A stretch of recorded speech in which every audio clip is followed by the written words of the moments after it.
Amém. Que lindo, né? Que louvor bonito. Que o Senhor abra o nosso coração para vermos o Senhor em toda a sua glória, por meio da fé. Irmãos, vamos continuar a nossa mensagem, nossa série no livro de Atos. E vamos orar ao Senhor, pedindo que Ele esteja nos capacitando e nos orientando. Vamos ficar de pé, para nós orarmos. Pedirmos ao Senhor que esteja abrindo o nosso coração, a nossa mente, para compreendermos a santa vontade do Senhor. Oremos. Pai amado, Deus santo, Pai maravilhoso, estamos aqui, Senhor, mais uma noite, Senhor. Estivemos também à tarde, às 4h30, para ouvir a Tua voz, Senhor, falando conosco. Obrigado, Pai, pelos irmãos que se dispuseram a vir Te oferecer a celebração, o culto, a adoração às 4h30 e ouviram a Tua voz falando com eles, Pai. Da mesma forma agora, que o Senhor venha falar, Senhor, usando a minha vida conforme a Tua vontade, Pai, para alcançar aqueles que o Senhor, pela Tua graça, quer operar, produzindo glória para o Teu nome. Te peço por essas pessoas que estão nos assistindo, Pai, que essa mensagem alcance pessoas, quantas assim o Senhor desejar, Pai. Usa, Senhor Deus, minha vida, usa a nossa igreja, usa os nossos ministérios, para louvor do Teu santo nome. Te peço, Pai, que cada coração aqui, cada mente, esteja atenta à Tua palavra e ouça o Senhor falando aos seus corações. É o que te pedimos em nome de Jesus. Amém. Podemos sentar, irmãos. Bem, deixa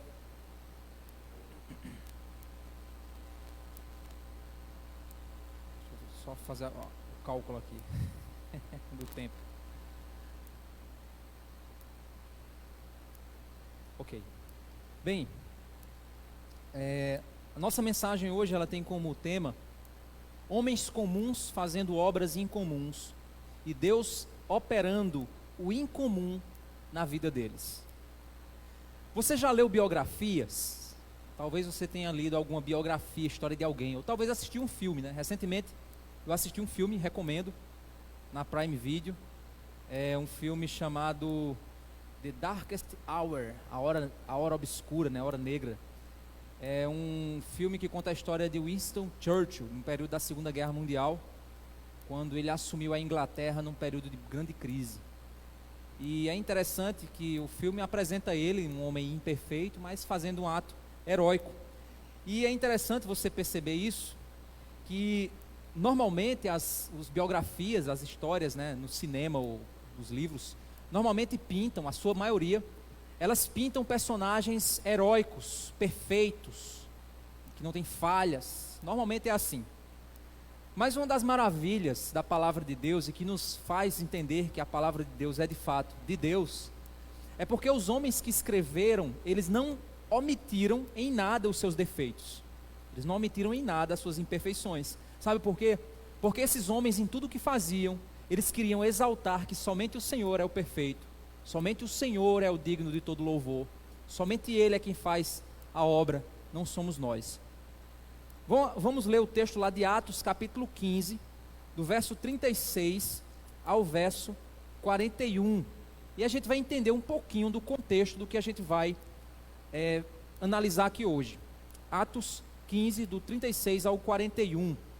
Diz o seguinte: isso foi logo após quando a carta foi enviada, aquela carta do Concílio de Jerusalém, que decidiu, né, como é que trabalharia então as questões de judeus e gentios, como é que eles deveriam conviver juntos em igreja, e que a circuncisão não deveria ser aplicada aos gentios em hipótese alguma, em virtude da graça, da salvação pela graça e do jugo da lei.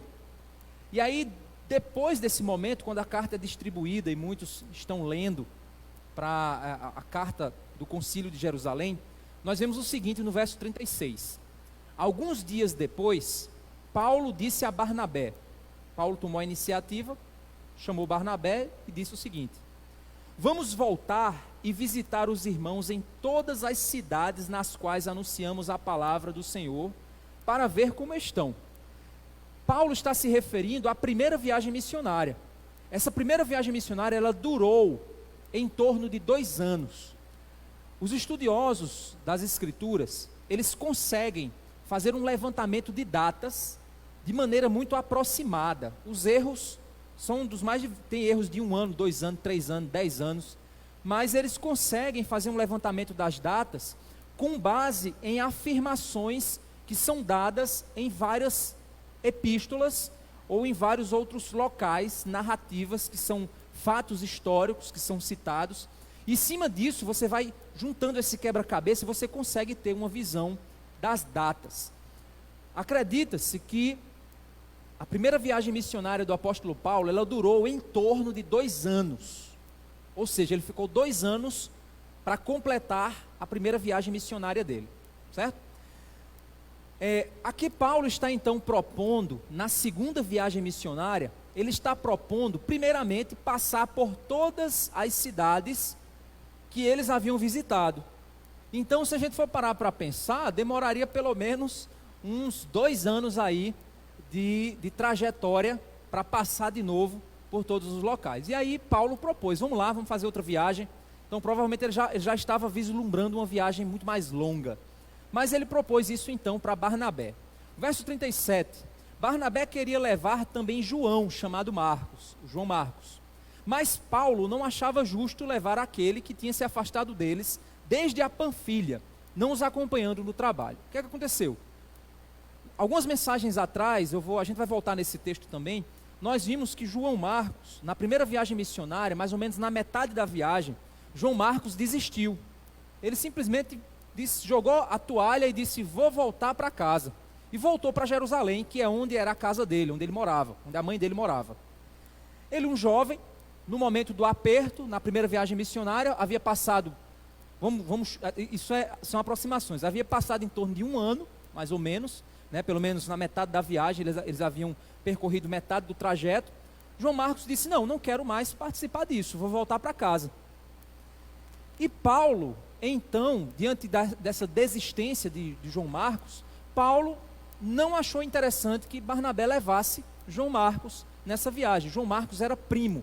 Algumas traduções traduzem ele como primo, outras traduzem ele como sobrinho de Barnabé. Independente disso, ele era família de Barnabé. Paulo não achava justo. E aí no verso 39, nós vemos o seguinte, houve tal desavença entre eles, e é interessante a gente observar esse termo tal desavença, porque a palavra grega usada aqui, dá exatamente essa ideia de intensidade. Então não foi apenas uma discussão no sentido assim, eu não concordo, beleza, valeu, vou ali. Não, foi uma desavença mesmo. Eles tiveram um atrito. E aqui nessa situação, o texto afirma que eles tiveram tal desavença, que essa desavença, esse desacordo entre eles, levou eles a uma separação, que vieram a separar-se, segundo o que o texto diz. Então Barnabé, levando consigo Marcos, navegou para Chipre, mas Paulo, tendo escolhido Silas, partiu encomendado pelos irmãos à graça do Senhor, e passou pela Síria e Cilícia, fortalecendo as igrejas. Então eles se dividiram em 2 grupos agora, Barnabé e João Marcos, Paulo e Silas. É interessante nós percebermos que Lucas, ele não omitiu essa história da vida da igreja. Mesmo sendo um momento em que 2 missionários não poderiam se orgulhar por sua desavença, por sua discussão, por sua briga, mas uma das coisas que Deus quer revelar em sua palavra, meus irmãos, é que somente Ele é santo. E Ele usa pessoas imperfeitas, mas que amam a obra dEle, para fazer a obra de Cristo. Porque quem faz a obra é Jesus. Por esse motivo, quando a gente olha essa história, e pelo menos quando eu li essa história, eu tentei conectar essa história no todo do livro. Eu disse, meu Deus, o que é que Lucas queria ao relatar isso aqui? Então eu quero acreditar que o que Lucas queria fazer era apenas mostrar que homens de Deus discordam, que podem discordar, e que isso pode gerar uma separação desses homens por permissão de Deus. Para vocês terem uma ideia, agora nós temos 2 frentes missionárias. Se você fizer uma análise, depois busca aí, quem tiver Bíblia de estudo, vai lá dar uma analisada, você vai perceber que eles aqui cobrem o dobro. Paulo consegue cobrir o dobro da distância, equivalente ao dobro da distância que ele cobriria que ele cobriu na primeira viagem. Então essa separação permitiu o avanço mais rápido, pois 2 frentes missionárias foram formadas. Os propósitos de Deus, eu não quero aqui tentar encontrar coisas que a Bíblia não narra, mas sabemos que houveram frutos, surgiram frutos dessa obra, disso que Deus permitiu que acontecesse. Quais são os 3 personagens então envolvidos nesse dilema que nós estamos vendo aqui? João Marcos, Barnabé e Paulo.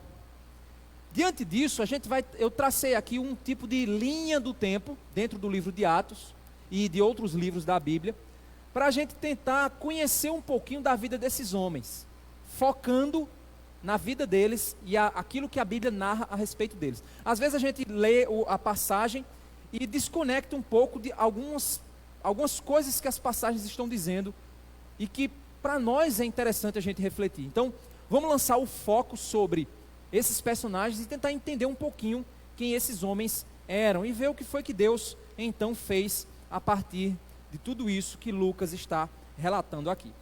Para a gente começar isso, vamos lá para Atos capítulo 4, verso 32. Atos capítulo 4, verso 32, nós vemos o primeiro momento em que o nome de Barnabé é citado. Esse é o primeiro momento que o nome de Barnabé aparece no livro, na Bíblia, certo? Provavelmente, irmãos, isso aí é uma suposição, certo? Isso não tem nada na Bíblia, mas assim, estou fazendo uma suposição de que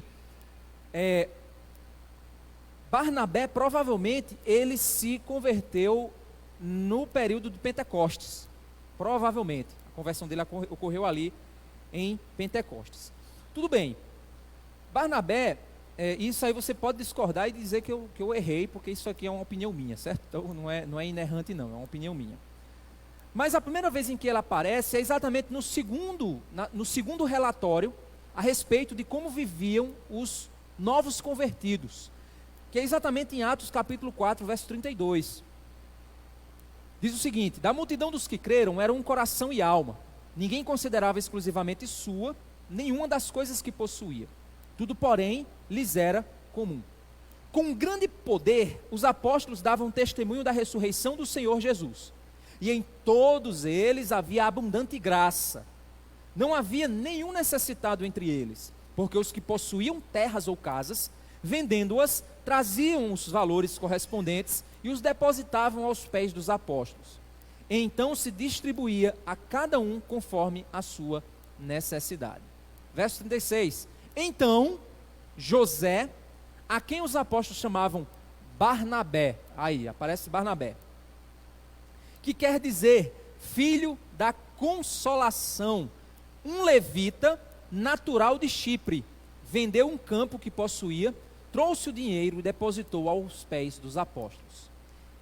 Capítulo 5, verso 1. Entretanto, certo homem chamado Ananias, agora ele vai falar sobre Ananias e Safira. Então, o coração de Ananias e Safira é contrastado com o coração de Barnabé na sequência do texto aqui de Lucas. Então, se você quiser entender um pouco do que Lucas queria dizer, confrontando Barnabé com Ananias e Safira, é porque Ananias e Safira queriam apresentar que a obra de Deus estava sendo executada neles, mas era nada mais, nada menos que uma tentativa de querer aparecer usando as coisas de Deus, querer aparentar aquilo que eles não eram. Barnabé não, Barnabé era um homem correto, justo, um homem bondoso, um homem que havia sido impactado pela mensagem do Evangelho, ao ponto de pegar aquilo que ele tinha, vender e distribuir para aqueles que estavam precisando. Então Barnabé era esse homem. Mas um outro detalhe que a gente vê aqui é que Barnabé, ele é conhecido, o nome Barnabé significa filho da consolação. Uma coisa bem interessante na cultura é que os pais normalmente eles dão o nome aos filhos com base em como está a história de vida dos pais, o que aquele filho significa na vida daqueles pais, ou em que âmbito está a história de vida deles e o que é que aquele filho simboliza. Na cultura judaica isso era muito comum, de você receber um nome com base no que significava a ação de Deus na sua vida naquele momento. Então, nós percebemos que Barnabé é o filho da consolação. Para seus pais, ele foi um consolo de Deus. Para os seus pais, ele foi um presente do Senhor, talvez em um momento de angústia dos seus pais. E Barnabé se tornou, e é Barnabé o nome, filho da consolação. Era esse o homem que surge então aqui no capítulo 4, verso 36. Quando a gente vai lá para o capítulo 9, verso 26, nós vemos agora uma outra característica de Barnabé. Diz o seguinte, Atos 9, verso 26. Quando chegou a Jerusalém, Saulo, ou seja, Paulo já havia se convertido, certo? Paulo já havia passado pela estrada de Damasco. Esse momento aqui do verso 26, ele ocorre provavelmente 3 anos após a conversão de Saulo, que se tornou Paulo, certo? E você vai perceber que ele é chamado de Saulo até um certo momento em Atos, depois muda para Paulo e depois é Paulo até o fim, certo? Então, Saulo está aqui 3 anos após a sua conversão. O verso 26 diz: quando chegou a Jerusalém, Saulo procurou juntar-se aos discípulos de Jesus, porém todos tinham medo dele, não acreditando que ele fosse discípulo. Então, 3 anos depois da conversão de Paulo, Paulo pregando, Paulo evangelizando, falando de Cristo por onde ele estava, ele resolveu ir para Jerusalém visitar os apóstolos. Quando chega lá, ele não é recebido, porque os discípulos ficam com medo dele. Todo mundo está com medo de Paulo. Será que ele é ainda um assassino? Será que ele é um infiltrado? Será que ele veio aqui para se infiltrar e depois destruir a igreja de Cristo? Eles estavam assustados.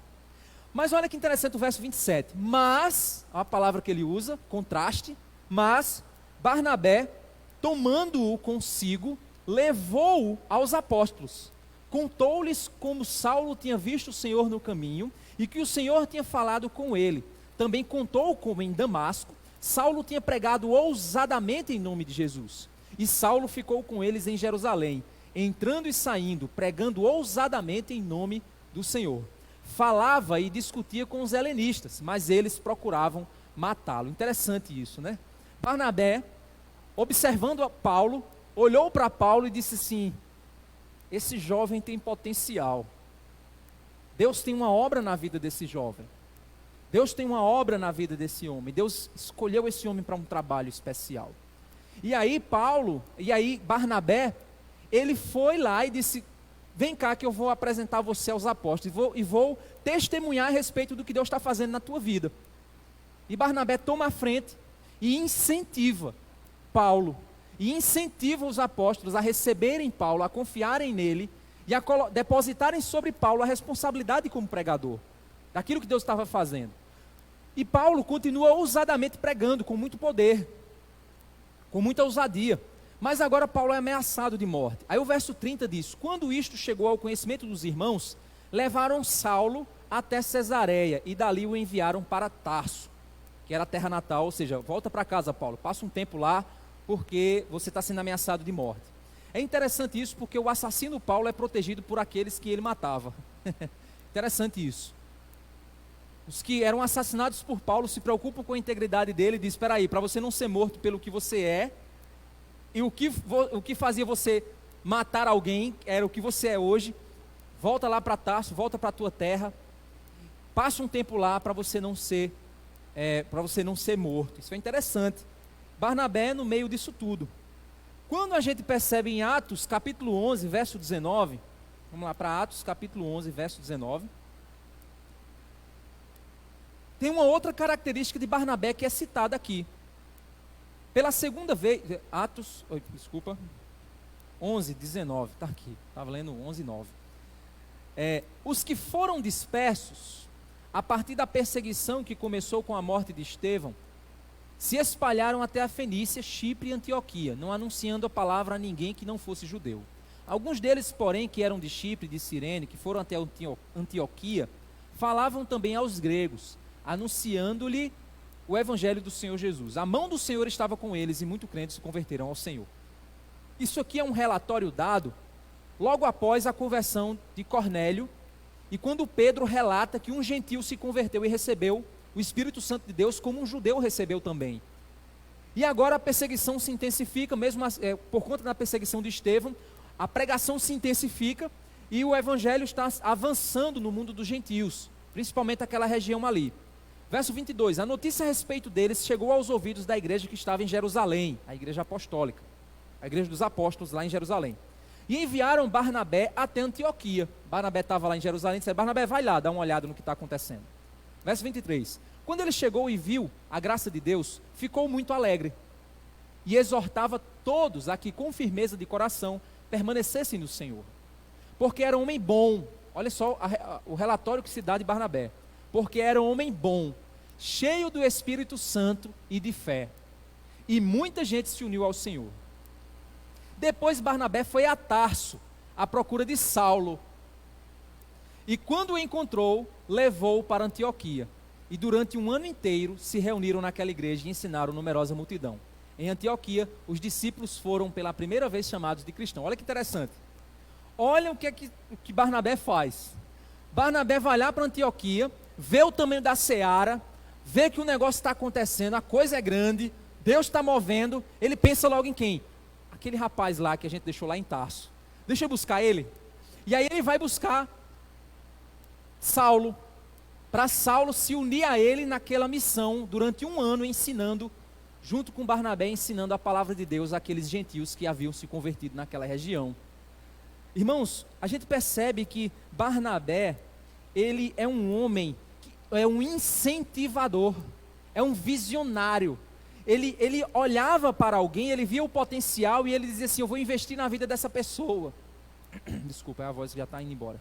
Vou investir na vida dessa pessoa. Atos capítulo 12, verso 12, a gente vê agora João Marcos surgindo na história. Atos 12, verso 12 diz o seguinte: após Pedro ter sido preso por Herodes e ter sido liberto, um apóstolo como Pedro preso, o povo ficaria tenso, e no meio daquela tensão, perseguição se intensificando, o povo pensando: e agora? Como é que a gente vai viver? Pedro é liberto, e quando Pedro é liberto, e se dá conta que foi liberto, o verso 12 diz: ao se dar conta disso, Pedro resolveu ir à casa de Maria, mãe de João, também chamado Marcos, onde muitas pessoas estavam congregadas e oravam. Ou seja, gente, aqui a gente já começa a perceber um pouco da família de João Marcos.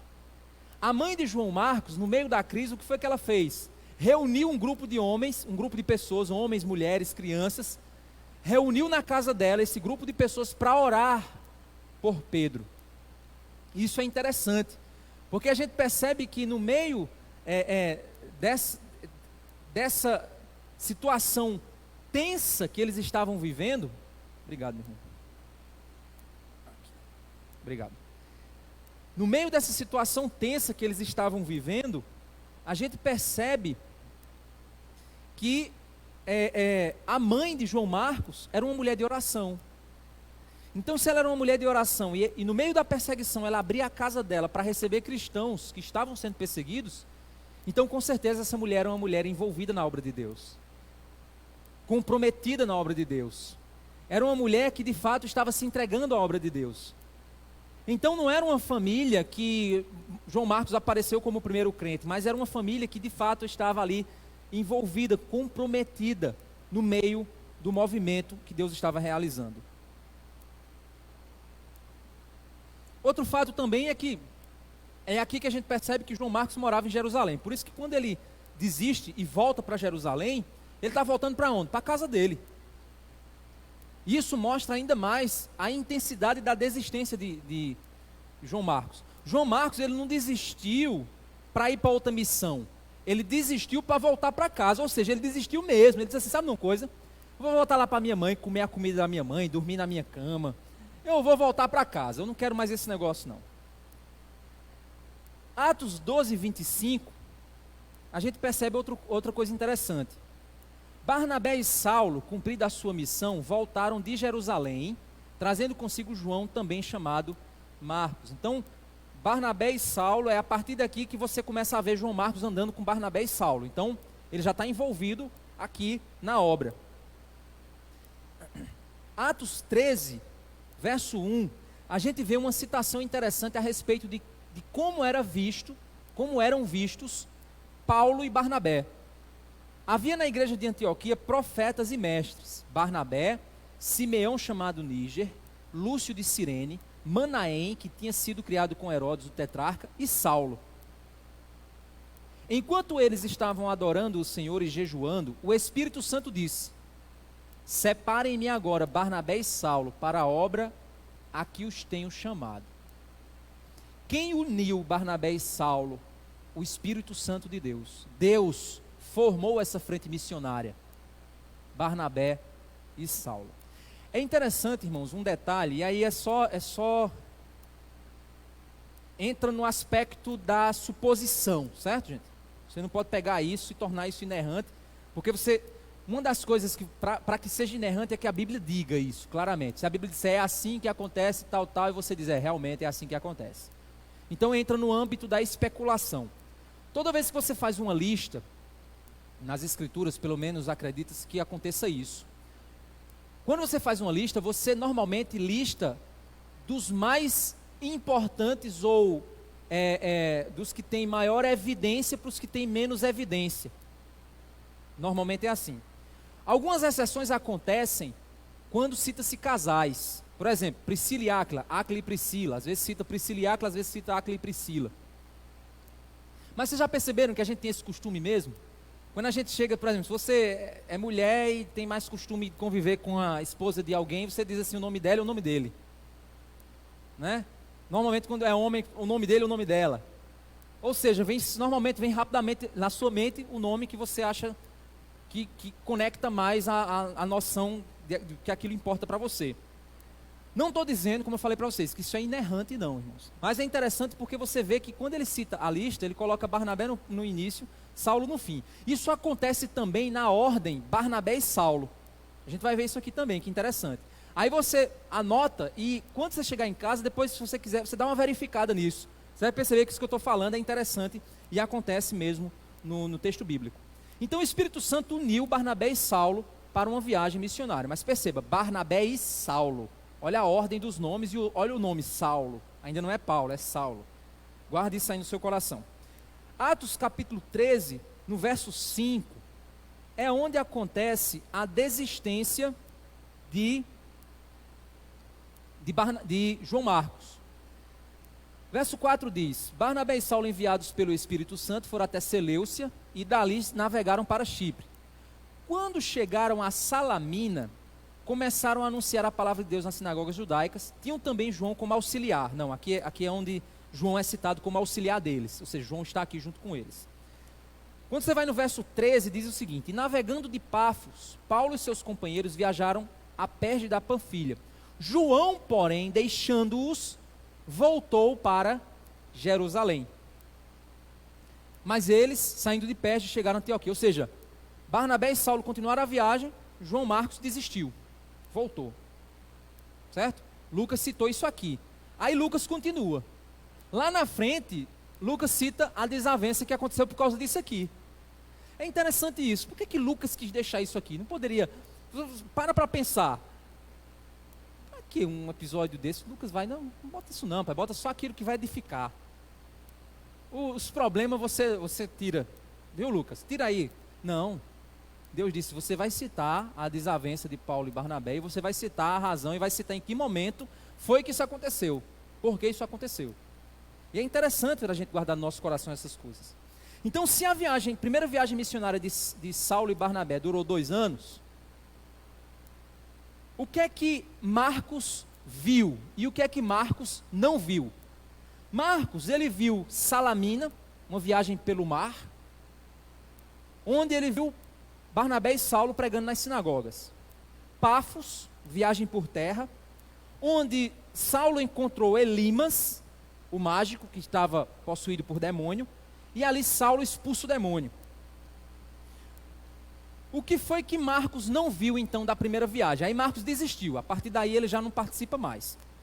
Ele perdeu Perge, uma viagem por mar, Antioquia da Pisídia, uma viagem por terra, onde eles foram expulsos da cidade pelos judeus, foram expulsos, enxotados para fora. Icônio, viagem por terra, Paulo foi eles foram ameaçados de serem apedrejados e fugiram para não serem mortos. Listra, eles foram chamados de deuses, disseram que não eram, foram apedrejados e Paulo foi dado como morto. Mataram Paulo, agora joga o corpo dele lá fora. Depois Paulo se levanta e vai para Derbe. É interessante, irmãos, que quando nós analisamos a viagem, João Marcos desistiu exatamente antes da coisa engrossar. O que João Marcos passou foi fichinha para o que aconteceu depois. Aí você diz, então ele desistiu porque não queria. Não, gente, ele não sabia, ele não é Deus, né? Ele não previa o que ia acontecer, mas Deus sabia. Algo Deus estava fazendo ali na vida de João Marcos, algo Deus estava privando João Marcos, algo Deus estava querendo trabalhar no meio daquilo tudo. Não sabemos, nunca vamos saber. O fato é que, quando nós analisamos o que aconteceu, nós vemos que João Marcos foi poupado de algumas coisas. Estranho isso, né? Tudo bem. É nesse momento aqui que nós vemos uma inversão no nome de Saulo para Saulo e Barnabé e Saulo para Paulo. É Atos capítulo 13, verso 9 que a gente vê isso. É quando você percebe na história que Barnabé sempre está à frente. Barnabé e Saulo, Barnabé e Saulo, Barnabé e Saulo, Barnabé e Saulo. Barnabé sempre tomando a frente em tudo. Quando você vai para Atos capítulo 13, verso 9, o texto diz o seguinte: mas Saulo, também chamado Paulo, cheio do Espírito Santo, olhando firmemente para Elimas, disse, ó filho do diabo, e ali ele expulsa. Ou seja, é a primeira ação de Paulo que é demonstrada no livro de Atos com poder. Primeira demonstração de poder de Paulo aqui no livro de Atos, e que começa a mostrar que ele está ganhando uma certa evidência no seu ministério. E isso é interessante a gente perceber, porque é aqui onde ele diz, também chamado Paulo, e a partir daqui, Paulo não é mais chamado de Saulo, é só chamado de Paulo. E ocorre a inversão. Olha só que interessante, perceba no verso 13, e navegando de Pafos, Paulo e seus companheiros, agora não citou nem mais Barnabé, João, porém, deixando-os, voltou para Jerusalém. Olha agora, verso 16, Paulo levantando-se, fazendo sinal com a mão. Vamos agora para verso 42, Paulo e Barnabé estavam saindo, olha aí, agora a partir daqui você só vai ver Paulo e Barnabé, Paulo e Barnabé. Quando você vai para o capítulo 14, verso 12, quando eles dizem assim, olha, os deuses chegaram até nós, e começam a chamar eles dois de deuses, olha o que é que acontece. A Barnabé chamavam Júpiter, e a Paulo Mercúrio, porque era este era o principal portador da palavra. Então, é interessante, irmãos, vocês observarem que no texto bíblico existe um movimento interessante no livro de Atos, né? Então, é o recurso literário que Lucas usa, e obviamente inspirado pelo Espírito Santo de Deus. Você percebe que Pedro, na primeira metade do livro, Pedro ele passa a ser uma figura central, até que ocorre a conversão dos gentios. Quando ocorre a conversão dos gentios e Pedro confirma a conversão dos gentios, Saulo, um pouco antes, Saulo já tinha aparecido e se convertido. Mas até então ele é uma figura secundária. Quando ocorre a conversão dos gentios, você começa a perceber agora que a figura de Paulo começa a ascender.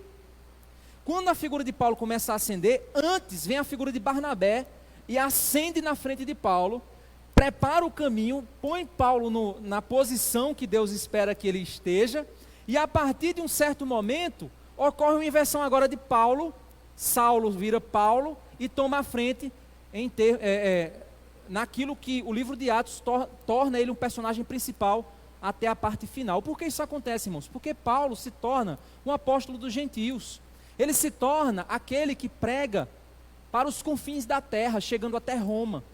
Deus havia escolhido ele para isso. Nós hoje temos grande parte da Bíblia, aquilo que foi escrito pelo apóstolo Paulo. Então ele tem essa função, e isso é interessante no livro. Você perceber esse movimento que acontece entre os personagens. É aqui que em Atos, capítulo 15, verso 37, foi o nosso texto de hoje. O texto da nossa reflexão de hoje. Que é nesse momento agora que Paulo dá a ideia, Barnabé, vamos lá. Barnabé disse, não, vamos levar João Marcos. Paulo disse, não, levar alguém que nos deixou. E aí, meus irmãos, você para pensar, né? 2 missionários experientes, homens usados por Deus. Barnabé, quem era Barnabé?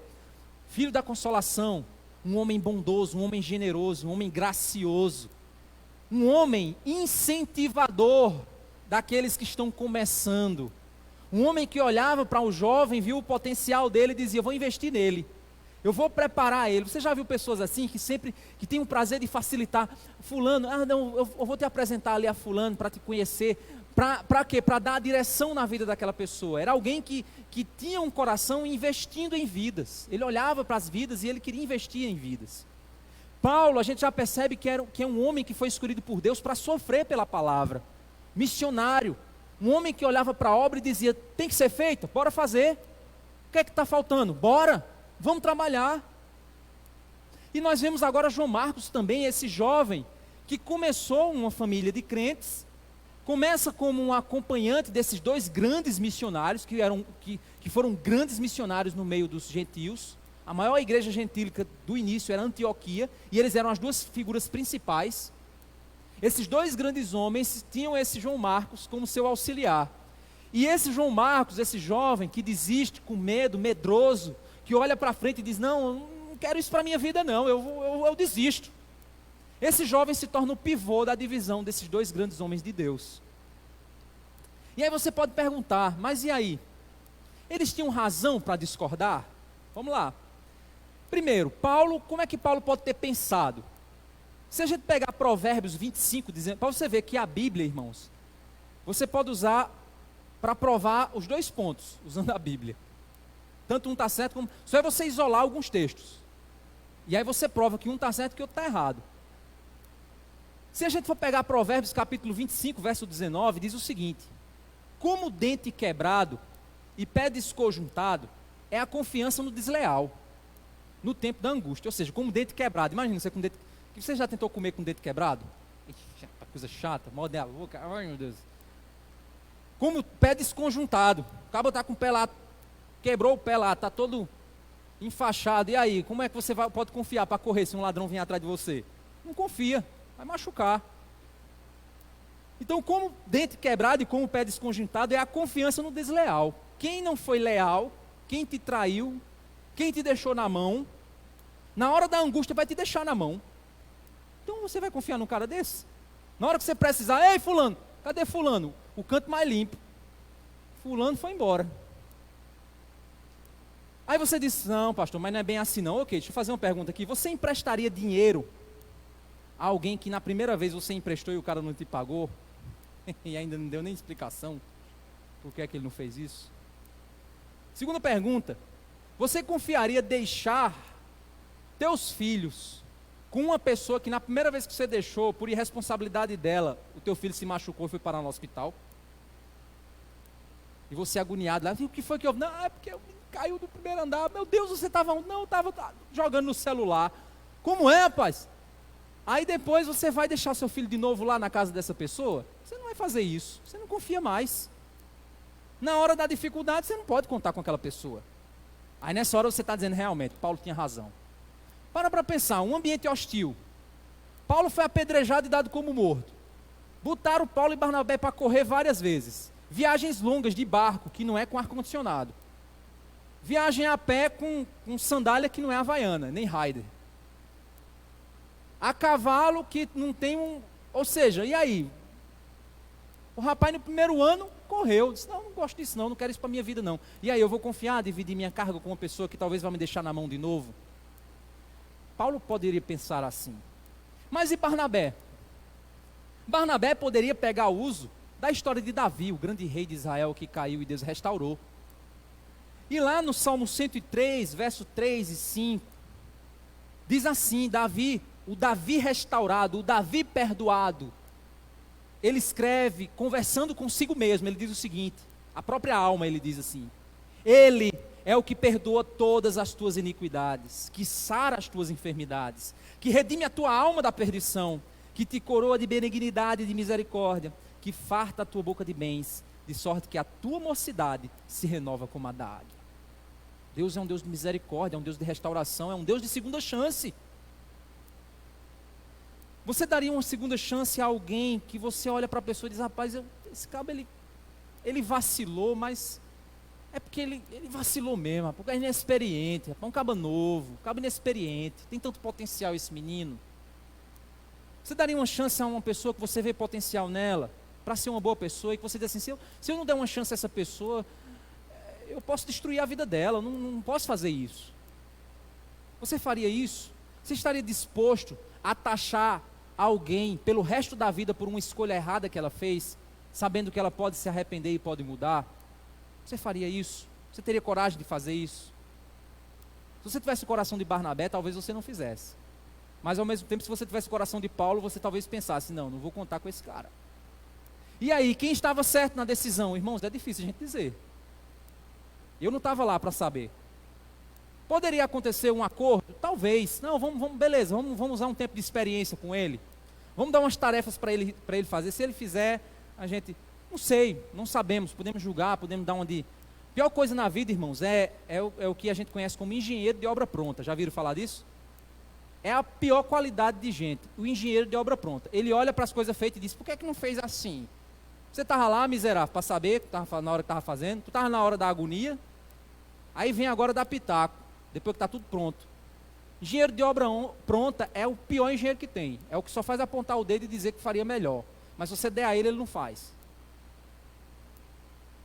Então a gente não está lá para julgar isso, mas o que é que a gente pode fazer? Vamos analisar um pouco, vamos pensar junto. Ninguém pode julgar Barnabé, meus irmãos, por querer dar uma nova chance a um jovem Marcos. Mas também ninguém pode julgar Paulo por temer arriscar a missão e o próprio João, diante de todos os perigos que ele via nas situações que eles passavam, diante de um jovem tão temeroso como João Marcos, inexperiente como João Marcos. O nosso coração, meus irmãos, normalmente fica com Barnabé, mas a nossa mente fica com Paulo. Ficamos divididos. E aí, meus irmãos, vamos pensar um pouco. Você tem sido um João Marcos? Será que você tem desistido das coisas que Deus põe na tua mão? Deus põe uma coisa na tua mão e você, quando foge do teu conforto, aí tu faz, não, eu vou voltar para a casa da minha mãe, não quero mais. Será que você tem sido um Paulo, preocupado com o avanço do reino de Deus, desejando trabalhadores fortes para a seara? Será que você tem sido um Barnabé, vendo o potencial das pessoas, investindo naquela pessoa, visando o futuro, dizendo, rapaz, eu quero incentivar isso, mesmo que o resultado não saia pelas tuas mãos, mas pela mão de quem você investiu? Todos nós temos um pouco de cada um na nossa caminhada. Mas a grande questão, meus irmãos, é que Deus nos molda. É isso que a gente tem que refletir aqui hoje. Você não pode ser um João Marcos por toda a vida, um Paulo por toda a vida, um Barnabé por toda a vida. Vão ter momentos em que você vai ser um Paulo, um Barnabé, tem momentos que você vai ser os dois ao mesmo tempo, momentos que você vai ser um João Marcos. Mas e aí, se eu for um João Marcos é algo negativo? Vamos tentar analisar aqui, vamos refletir um pouquinho mais. A graça de Deus opera em nós, irmãos, e a gente precisa entender isso. E aqui eu lembro mais uma vez, eu disse que ia trazer, e é exatamente aqui que eu vou trazer de novo o exemplo do bife a cavalo. Alguém aqui já fez o bife a cavalo depois que eu falei? Não, né? É fácil, gente. Põe no bife e botar um ovo em cima. O bife a cavalo é aquele lá que tem o bife da vaca, né? Um bife de vaca e um ovo em cima. Você tem dois animais participando ali daquela culinária. Você tem a vaca e você tem a galinha. A galinha, ela é envolvida. Ela põe o ovo e vai embora. A vaca é comprometida, porque ela dá a vida dela para que aquilo aconteça. Existem dois tipos de crente, meus irmãos. Existe o crente envolvido e o crente comprometido. O crente envolvido é aquele que chega lá, põe o ovo e vai embora. E se alguém fizer um omelete ruim, ele reclama. Porque ele acha que por ter deixado o ovo lá, ele é top na participação. Tem crente que acha que o reino de Deus é um reino feito por pessoas envolvidas. Mas não é bem assim. O envolvido não é a obra final de Deus. O comprometido é. Porque Jesus, o que foi que ele disse? Se alguém quiser vir após mim, negue-se a si mesmo, tome a sua cruz e me siga. O coração de um crente não é um coração envolvido. O coração de um crente é um coração comprometido. Por isso, meus irmãos, que a porta é tão estreita. Por isso que as pessoas dizem, mas é aí, pastor. Por isso que na eternidade a gente vai ter tanta surpresa. Igrejas lotadas e você vai ver tão poucas pessoas que acertaram a porta estreita. Por quê? Porque elas eram apenas pessoas envolvidas. O reino de Deus não é feito de envolvidos. Pessoas envolvidas é um momento da vida cristã. Mas a obra aperfeiçoada de Cristo não são pessoas envolvidas. São pessoas comprometidas. Esse é o alvo. São pessoas que aprenderam a negar-se a si mesmo, em virtude do reino do Senhor. Meus irmãos, João Marcos era envolvido, Paulo comprometido na obra, Barnabé é um visionário, instrumento de Deus, que vai ser usado por Deus nesse processo. Deus estava trabalhando no coração de cada um deles, e usando a limitação de cada um deles para a glória de Deus. E a seguir na história, o que é que acontece? Essa história acaba por aqui, pronto, vamos para casa, já acabou, vimos aqui, eu sou João Marcos, você é Paulo, eu sou Paulo, você é... Não, Deus não parou por aqui. A divisão, meus irmãos, geram duas frentes missionárias, duas frentes que cobrem o equivalente ao dobro do espaço que eles cobriam antes. Glória a Deus por isso. Mas é interessante que nós nunca mais vemos relatos de Paulo e Barnabé trabalhando juntos. Isso é meio triste, é pouco triste você pensar nisso, né? Nunca mais eles trabalharam juntos. Por quê? Será que ficaram com raiva um do outro? Nunca mais? Não sei, irmãos. Não sabemos, não temos resposta. Creio eu que eles, como homens de Deus, devem ter, obviamente, tratado isso, né? Não é uma coisa tão séria quanto você possa imaginar. Mas o que a gente tem é o que a Bíblia revela. E o que a Bíblia revela, por exemplo, é que após um ano, depois desse problema aqui, e esse um ano, irmãos, ele é um ano, mais ou menos um ano. Ou seja, pode ser um ano, pode não ser, certo? Ou é 0 ou é um ano, é um ano, mais ou menos um ano. Então o erro que pode estar aqui pode ser muito grande. Paulo escreveu a carta aos Gálatas nesse período aqui de mais ou menos um ano. Creio eu, e aí existem alguns especialistas que dizem que ele escreveu antes do concílio de Jerusalém, outros dizem que ele escreveu depois do concílio de Jerusalém. Eu entendo que foi depois, é a visão que eu tenho, apesar de que alguns dizem que foi antes, porque Paulo não cita em Gálatas o concílio, então é um silêncio ensurdecedor, o fato dele ficar em silêncio e não ter citado uma decisão tão importante na carta de Gálatas. Então eles acreditam que por isso que foi antes. No entanto, Paulo cita uma decisão muito importante na carta de Gálatas, que ainda não havia sido passado pelo crivo apostólico, então tem um problema aí. Paulo foi apóstolo antes dos apóstolos? Espera aí, como é? E aí, de que forma a gente pode organizar essas duas situações? Paulo em formação, Paulo não estava em formação, ele já era apóstolo, não era apóstolo ainda, e aí fica a penumbra, a gente não sabe. Para tentar equilibrar um pouco mais dentro daquilo que eu entendo que é o que Deus estaria fazendo, né? Mais ou menos após um ano, Paulo escreve a carta aos Gálatas, e ele repreende Pedro e Barnabé. Olha que interessante. Gálatas capítulo 2, verso 11. Eu vou ler aqui, se você não conseguir abrir rápido, anota aí. E chegando Pedro a Antioquia, lhe resisti na cara, porque era repreensível. Porque antes que alguns tivessem chegado da parte de Tiago, comia com os gentios, mas depois que chegaram, se foi retirando e se apartou deles, temendo os que eram da circuncisão. E os outros judeus também dissimulavam com ele, de maneira que até Barnabé se deixou levar pela sua dissimulação. O que estava acontecendo? Pedro foi para Antioquia, chegava lá, comendo com todo mundo, com gentios, com judeus, todo mundo junto. Quando chegava o pessoal lá de Jerusalém, aí Pedro via que os judeus estavam vindo, aí Pedro se separava dos gentios, ficava só com os judeus, temendo o que eles poderiam dizer de Pedro estar junto. Ou seja, mas aquele assunto não já havia sido. E aí Paulo resistiu a Pedro, disse: Pedro, você está errado, Pedro, nisso aí, essa sua atitude está errada. E aqui Paulo também cita o fato de que Barnabé também estava sendo influenciado por aquele comportamento. E Barnabé também foi repreendido. Então, nesse período, mas nesse interim, né, um ano, mais um ano, menos um ano, para frente, para trás, aconteceu isso, certo? Só para a gente entender mais. Após 5 anos desse problema aqui, desse conflito que os dois tiveram, 1 Coríntios capítulo 9, versos 3 e 7, é outro momento em que Paulo cita Barnabé. Só que aqui eles já não estão mais trabalhando juntos. Só que é interessante que quando Paulo está falando a respeito do sustento missionário e pastoral para aqueles que trabalham na obra do Senhor, Paulo está defendendo o sustento pastoral, o sustento missionário, dizendo que aqueles que vivem da pregação do Evangelho devem receber pela pregação do Evangelho, porque eles vivem disso, é o trabalho deles. E Paulo está defendendo isso. E enquanto Paulo está defendendo, ele está dizendo, olha, nós não temos direito de levar uma esposa conosco, como faz Pedro, ou os demais apóstolos fazem isso, eles andam com suas famílias, viajam com suas famílias. A gente também não pode fazer isso? Ou será que nós não temos direito de deixar de trabalhar? Eu e Barnabé, ele diz assim, eu e Barnabé não temos direito de deixar de trabalhar, ou seja, trabalhar secularmente para trabalhar na pregação do Evangelho. Aí você diz, o que é que isso tem a ver, pastor? Eu acho interessante porque após 5 anos, Paulo, na argumentação dele, ele põe ele e Barnabé em uma situação de semelhança. Tanto no conflito que ele está enfrentando ali, diante das pessoas que se opõem ao ministério dele, quanto também ele entende que tem gentios se opondo ao ministério de Barnabé também, na mesma consequência, na mesma proporção. E quando Paulo faz a defesa, ele não faz a defesa dele, ele faz a defesa dele e de Barnabé.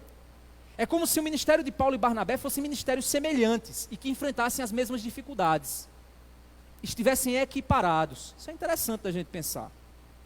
Mas é interessante, irmãos, nós entendermos que apesar dessa dificuldade, apesar dessa situação, apesar de que essa divisão fez com que eles não fossem mais trabalhassem juntos, nós temos um Paulo que faz avançar a obra como um trator, e que nós hoje somos gratos a Deus pela vida dele, porque temos muito do avanço do que Deus fez através da vida de Paulo. Mas nós também temos um Barnabé que optou por ajudar um jovem a investir na vida daquele jovem, como ele fez com Paulo lá no começo, ele queria fazer com João Marcos, diante daquela situação que João Marcos havia desistido da obra, e Barnabé disse, não, vamos tentar de novo na vida desse rapaz? E aí, meus irmãos, Deus ele opera, e nós vemos lá na frente, olha só, 14 anos depois, em Colossenses capítulo 4, verso 10 e 11, o apóstolo Paulo, ele diz o seguinte, ele escreve o seguinte, Aristarco, uma pessoa que está preso comigo, então Paulo estava preso, Aristarco estava com ele, vos saúda, mandando saudações para os Colossenses. Marcos, que também estava lá, mas que não era preso, mas estava lá com Paulo, acompanhando Paulo. Marcos, o sobrinho de Barnabé, ou primo, tem tradução que diz primo, tem tradução que diz sobrinho de Barnabé, acerca do qual já recebestes mandamentos. Que mandamentos ele recebeu a respeito de Marcos? Esse aqui que ele diz, ó, se ele for ter convosco, recebei-o. Ou seja, Paulo diz, olha, receba Marcos bem. Se ele for ter com vocês aí, receba-o bem. Provavelmente ele ia mandar a carta por Marcos, né, para Marcos levar lá para os Colossenses. E Jesus chamado justo. Então ele está citando aqui 3 pessoas. Paulo está com Aristarco, com Marcos e com Jesus. Paulo cita dessa forma. Aí ele diz, os quais são da circuncisão. Quem são da circuncisão? Aristarco, Marcos e Jesus. Jesus não era judeu? Então era da circuncisão também, nesse sentido.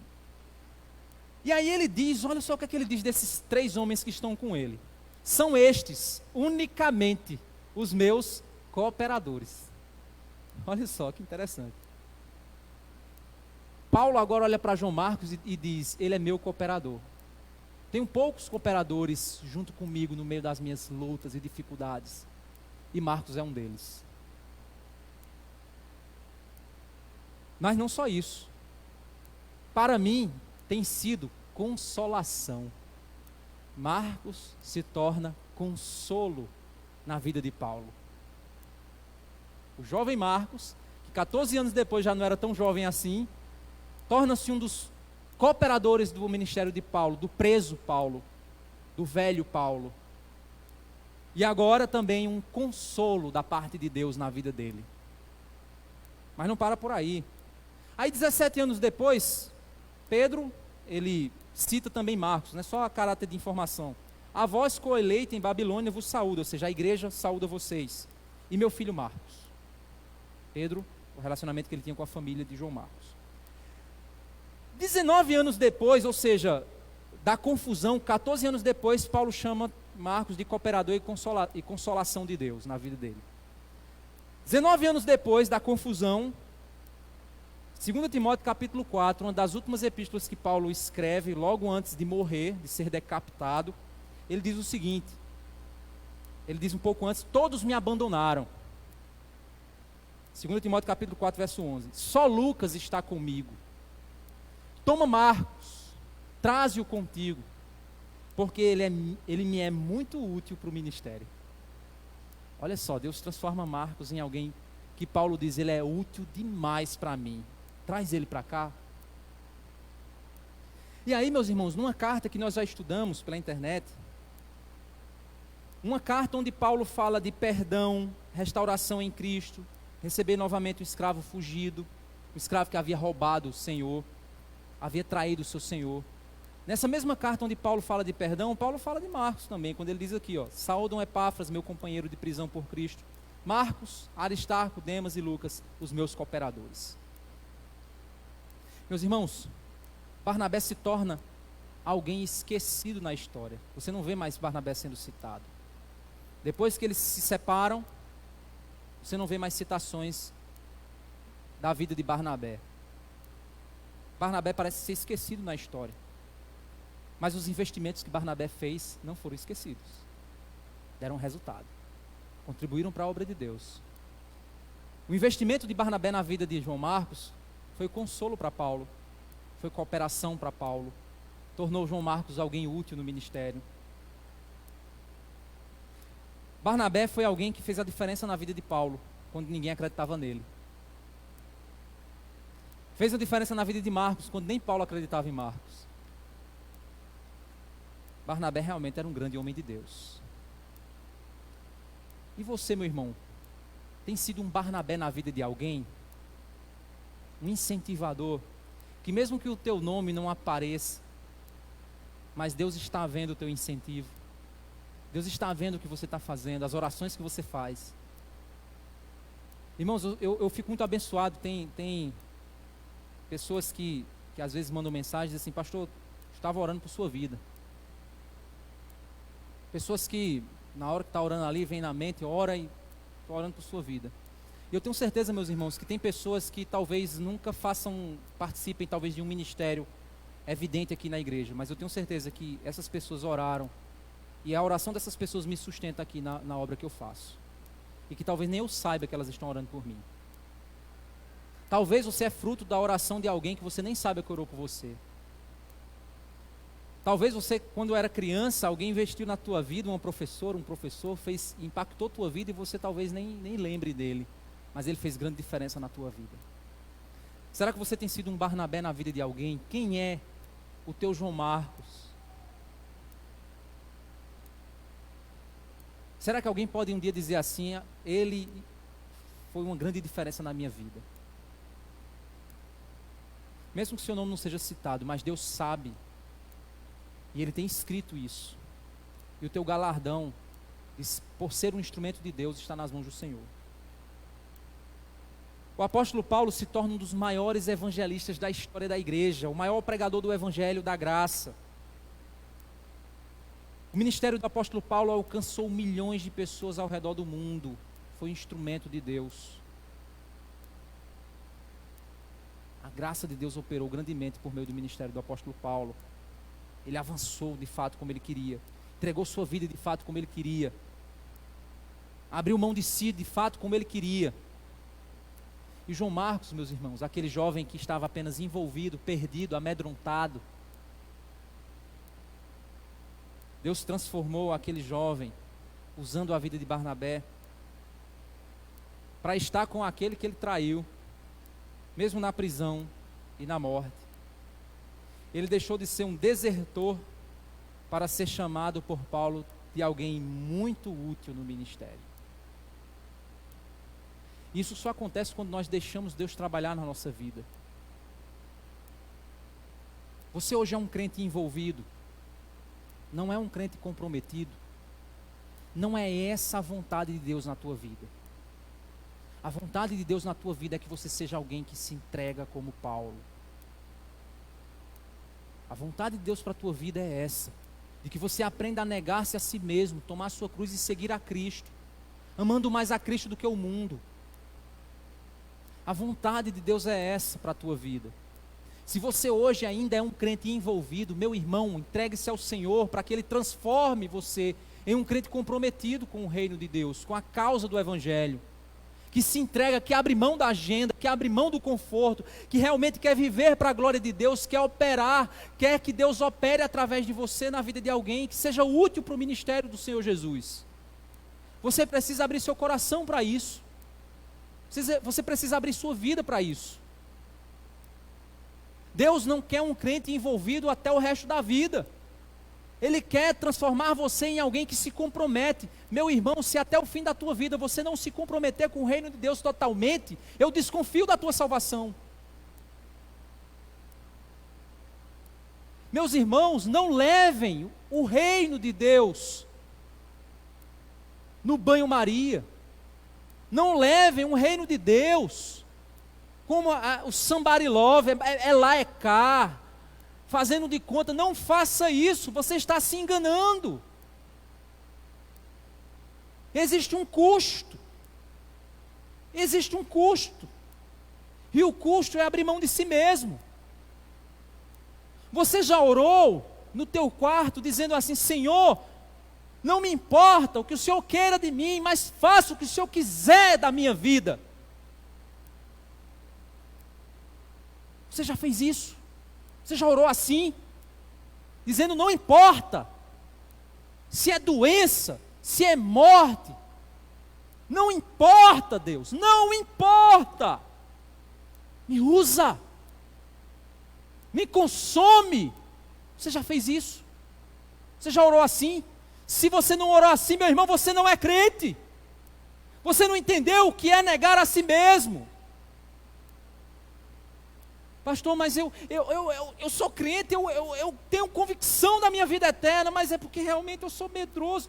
Meus irmãos, entendam uma coisa, a Bíblia diz que os covardes não herdarão o reino de Deus. Os covardes são aqueles que se escondem atrás do seu conforto, da sua imagem. Eu conheço pastores que não tratam pecado nas suas igrejas com medo de se expor. Não, é porque eu não posso, senão vou arrumar problema para mim. Meu amigo, se você não pregar o Evangelho e não tiver problema, você não está pregando o Evangelho. Você já entendeu o custo do discipulado, o custo do Evangelho, o custo da obra de Deus?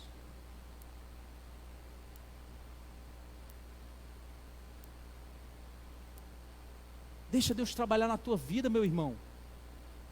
Deixa Ele mostrar para você o quanto tudo que você acha valoroso não tem valor nenhum desse mundo, senão aquilo que Deus põe na tua mão.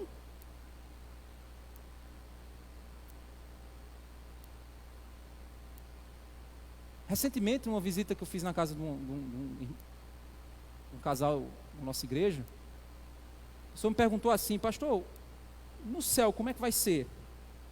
A gente vai ser... Como é que vai ser o casamento? Eu vou olhar assim para o meu esposo e vou ver como ele. E aí a Bíblia ela não é clara nisso, a gente reflete, né, em cima disso, tenta... E no meu coração, meus irmãos, vou dizer para vocês o que é que eu penso.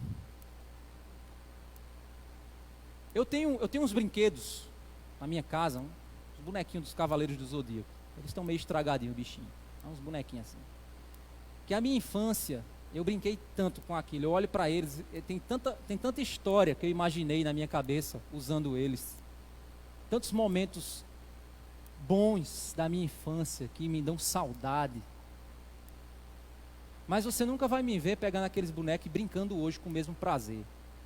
Senão você vai me chamar de doido. Mesmo que eu pegue e que eu tente, vai bater você, eu não vou ter o mesmo prazer. Minha cabeça é outra, minha mente é outra, aquilo já passou. Mas quando eu olho para eles, eu tenho lembranças lindas. Sou grato a Deus pela minha infância. Eu entendo que o céu vai ser assim, irmãos. a gente vai ver que aquilo não tem valor agora. Eu estou no céu. Isso não tem valor para mim. Meu carro, minha casa, meu trabalho, meu emprego, dinheiro, nada disso. Minha família, meu casamento não tem valor agora para mim. Mas eu tenho lembranças maravilhosas de quando Deus me permitiu usar cada uma dessas coisas. Vai ser assim no céu. Deus te deu a chance de fazer uso dessa vida para a glória dele. Você vai ter lembranças boas da infância da tua eternidade. Você vai lembrar como? Que você trocou por uma praia, você trocou por uma farra, por uma festa, por um shopping, que você trocou por um salário melhor, você vendeu por um pote de lentilhas aquilo que tinha valor na tua vida. É isso que você vai carregar? Pois diante do que eu estou te dizendo, se isso está te machucando, glória a Deus. Se está te entristecendo, glória a Deus, porque a tristeza, segundo Deus, opera arrependimento. Mas se o que eu estou te dizendo não está produzindo nada em você, Deus tenha misericórdia da tua alma. Deus tenha misericórdia da tua alma. Porque no dia que Deus revelar a sua glória e você vê como é bonito, oh, que dia maravilhoso. Eu nunca vi, mas eu imagino quão glorioso não deve ser. Quão belo Cristo não deve ser. Meus irmãos, como é que ele deve ser, meus irmãos? Como deve ser pegar na mão dele? Como é que deve ser abraçar ele? Como deve ser? Eu vou achar que isso tem mais valor do que escolhas miseráveis.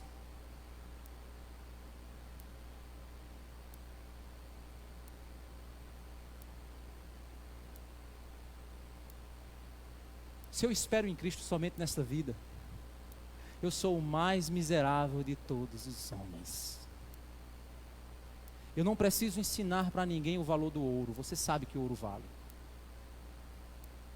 É por isso que Jesus ele disse que o reino de Deus é como alguém que encontrou uma joia preciosa e vendeu tudo que tinha para comprar o terreno onde aquela joia estava.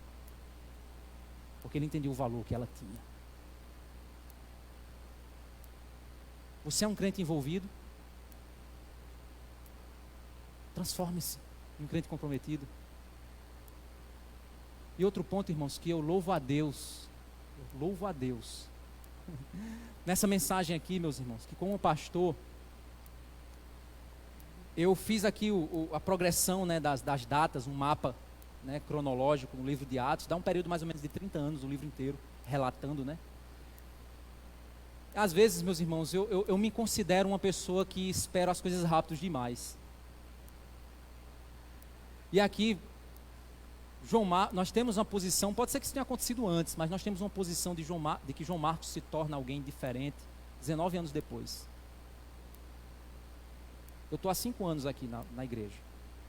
Às vezes eu espero resultado rápido demais. Às vezes eu com relação aos jovens, eu tenho no meu coração uma paixão por ver potencial nas pessoas. Eu olho e digo assim, quando eu vejo, digo, tem potencial, eu quero que seja maior do que eu jamais fui, do que eu jamais vou ser. Eu quero isso, anseio por isso. Às vezes eu me decepciono. A gente faz uma reunião lá no Zoom, dos gatos pingados. Às vezes eu desanimo. Mas essa mensagem me disse o seguinte: Deus não terminou a obra.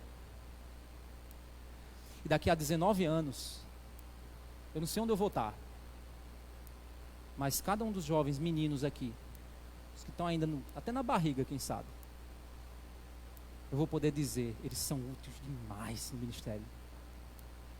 Eu posso morrer em paz. Eu tenho certeza disso, que Deus vai fazer isso nessa igreja. Tenho convicção disso. Mas vão ter alguns que vão se perder. E a minha pergunta para você, jovem, você está em qual grupo? O que se perde, não é porque você nasceu num lar cristão que você está garantido não, viu? Mas se você quiser um Barnabé na sua vida, eu estou aqui. Agora entenda uma coisa, quando a gente lida com a obra de Deus, a gente tem que ser Paulo e Barnabé. Vão ter momentos na obra aqui que vão ter coisas que alguém tem que estar à frente, tem que fazer acontecer. Eu não posso colocar a obra de Deus em risco. Então eu vou ser Paulo na sua vida. Eu vou chegar e dizer, não, isso não.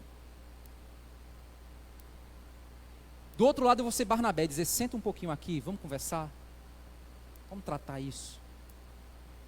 Vamos trabalhar isso.